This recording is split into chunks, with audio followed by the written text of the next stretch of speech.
talked a ton about different ways of using sensory percussion.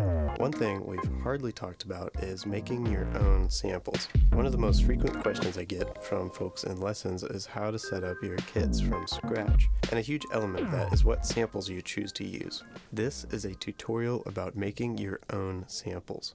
You can spend a fortune on astounding sample libraries, but it doesn't solve the problem of having to scroll through samples to find the perfect sound. In my opinion, there's no quicker way to kill your inspiration than scrolling through samples.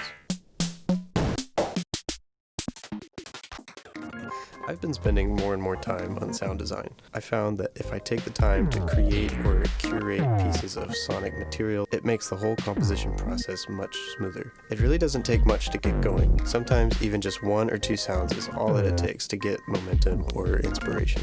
Two things I want to be clear on before diving into this video.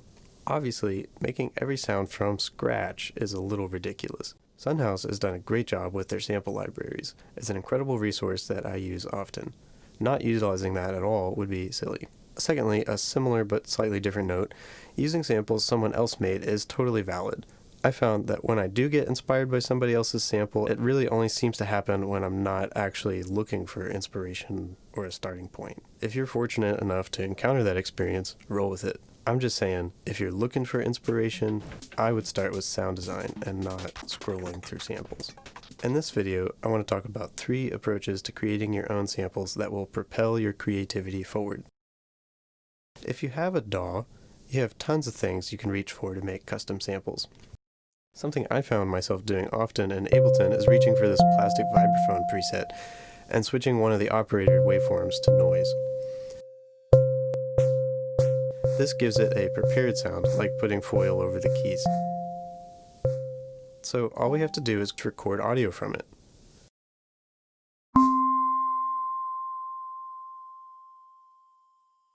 And now we can bounce this out and throw it into Sensory Percussion. One perk to using the plugin version of Sensory is that you could skip the bounce and just drag the audio region straight into Sensory Percussion. Now we can morph this sample in a ton of ways, and using a controller and start time would be cool to play with that noisy attack.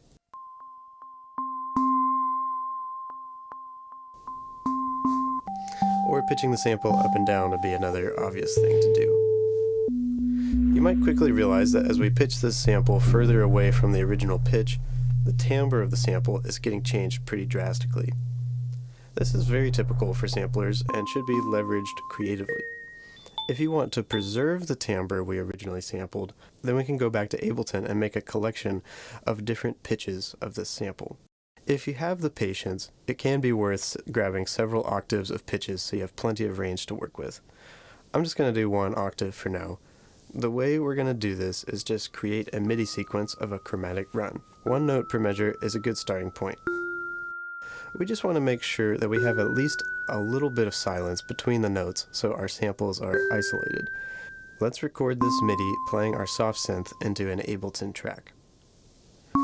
We want each of these notes to be a separate audio region, so we can just tab through the bars and make cuts, and Command E is the shortcut I'm using here. Now we have these individual notes as individual audio files, aka samples. I would definitely recommend labeling all of these for easy use later. Now we have samples of a whole octave we can work with while preserving our original timbre.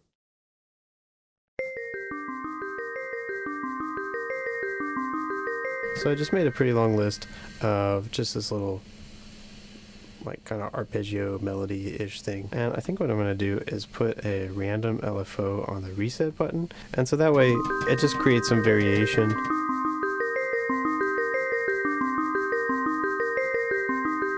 So we have a pattern, but it doesn't stick to the pattern exactly.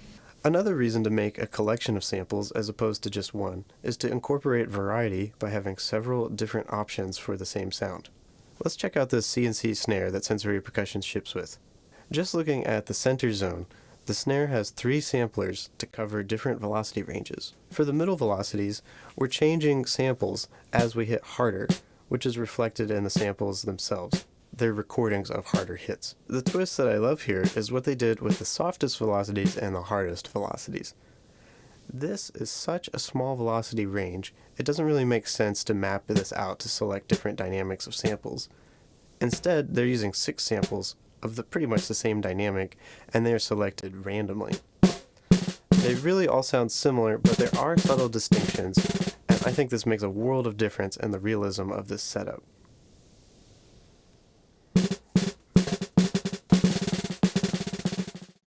We can employ this lesson in a more exaggerated way in our own sample design. Let's sample some bass synth sounds with this patch I just made.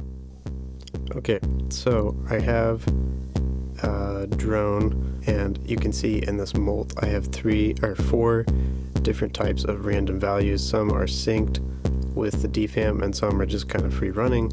Some jump around and some move smoothly. So I'm gonna use these random values to change the timbre of the DFAM.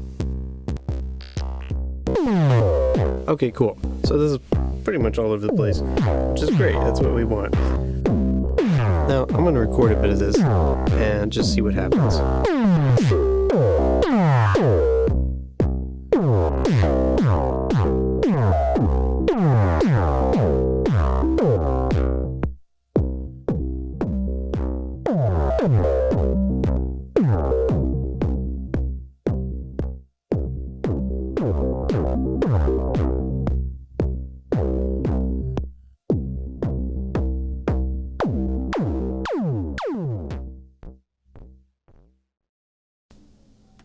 I'm going to put all of these slices that I just made on my floor tom, and I'll set it to random. So to create a chord progression, I think what I'm going to do is use another random LFO to change the pitch of this whole sampler, and I should probably rein this in, maybe -12 and I don't know, 5. And then this is a C, and we're kind of in C minor, so we could just let's do minor pentatonic. That'll keep things from getting too crazy.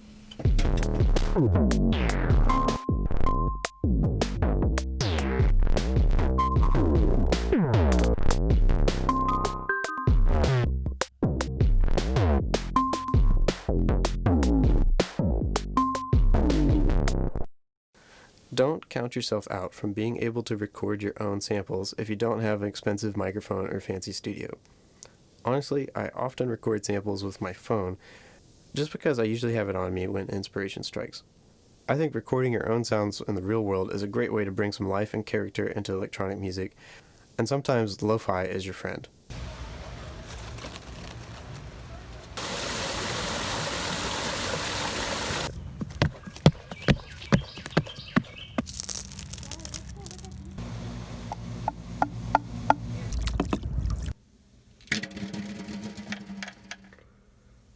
So I just made a few videos while I was going about my day today, just grabbing some interesting sounds. I am by no means an RX expert. This is a very deep world, but I just wanted to throw these in here just to change things up and see if we can clean these sounds up to make them usable. And I mean, we don't want to take all of the life out of them, but for instance, this was recorded at a garden, and there's a lot of ambient sound. And you can really see that ambience with all of this like speckled gray stuff. This is a spectrogram.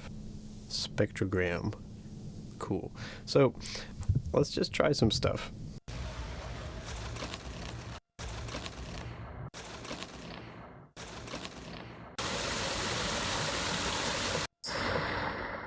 Wow.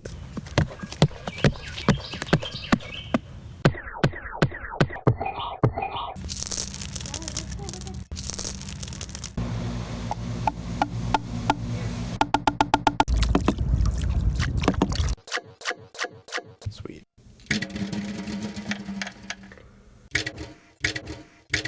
So let's put these field recordings layered with the kick and snare. I think that will sound really nice. Oh, that's cool. Wonder what that would sound like pitched down. Haha. Maybe we'll get a high and a low. And then I know this will sound cool as a kick. Okay, let's do some for the snare too.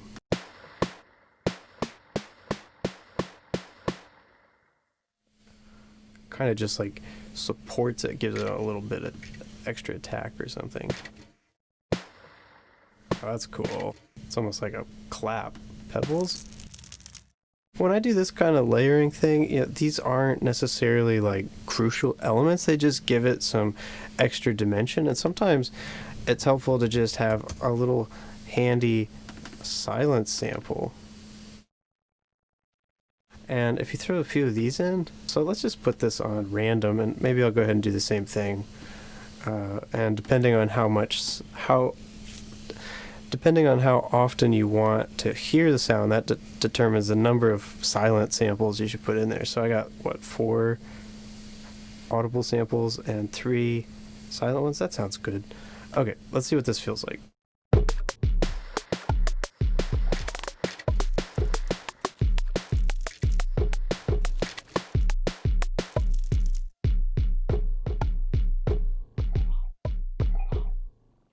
So I felt like that was a bit much still, so I'm just going to throw in a couple extra silent samples. See if that helps.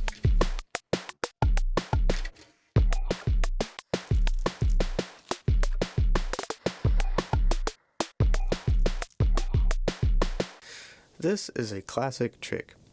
The basic idea is taking a small piece of pre-existing recording and reuse it for your own context. Obviously, you don't want to steal the essence of somebody else's work, so to be completely safe, I'm going to use my own material for this example. This is a song from my album Forest Alternatives.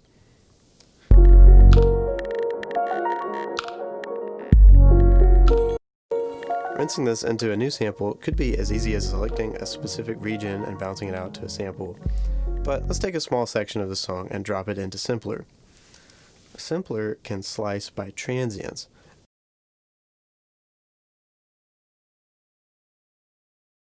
And now each one of these slices is available on different MIDI notes. Let's play around for a bit and see what comes out.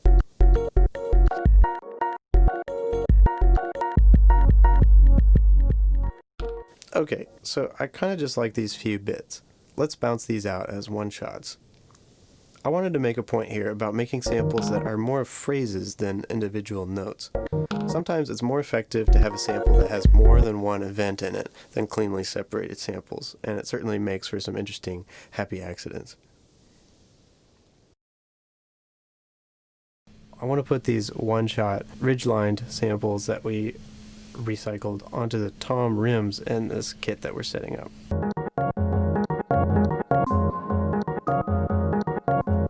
And since this song is from a totally different context, I am going to have to think through the tuning of this. And since these are all in the same key, I'm going to try to just change this master pitch parameter and see if that does the trick for me. So let's see.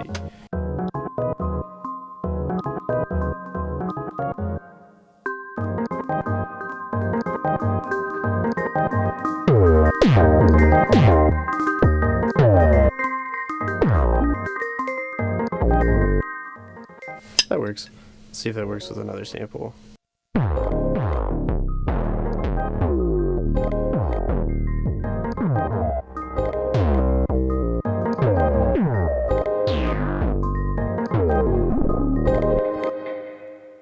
Sick.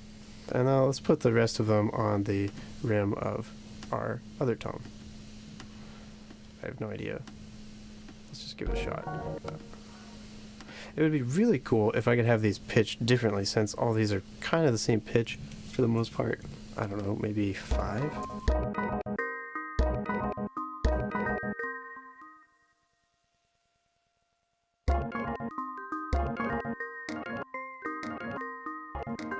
Let's normalize these, see how they compare.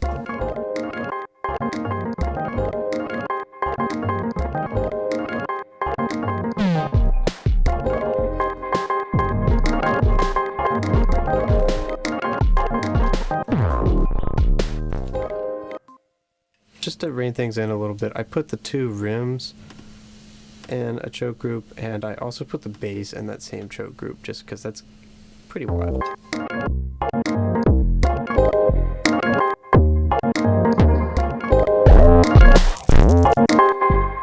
We've put together the majority of this kit from scratch using a variety of techniques. Sampling and sound design in general is a huge world, and these are just a handful of approaches that I tend to use. Don't be afraid to jump into sound design and break all the rules.